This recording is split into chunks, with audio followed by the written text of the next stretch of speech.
रंगाई उलट के आगे पीछे सोनी जीजा घर आइल बाड़ी जोई है न बात के आगे पीछे सोरी रंगाई उलट के कबनी हुराई के कबो सुताई के कबनी हुराई के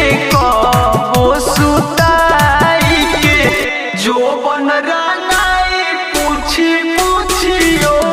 के भतीजा लहंगा ना साई तोर मौसियो के सुनले संगे संगे छोटा की हम खुशियो के लहंगा ना साई तोर मौसियो के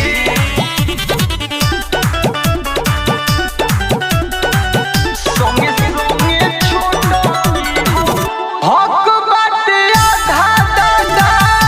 दादा चिलोई है राजू साह ढोढ़िए में ललका लगोई है राजू साह ढोढ़िए में हक बाटे आधा दादा दादा चिलोई है विकेश बागी जो बना पे ललका लगोई है बड़ भाग फगुआ में अगुआ भेटाइल बाड़ी बड़ भाग फगुआ में अगुआ भेटाइल बाड़ी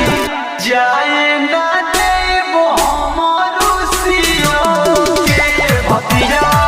लहंगा ना साई तोर मौसियो के सुनले संगे संगे छोटा की हो खुशियो के खुश होके जइहसन तोर मौसी।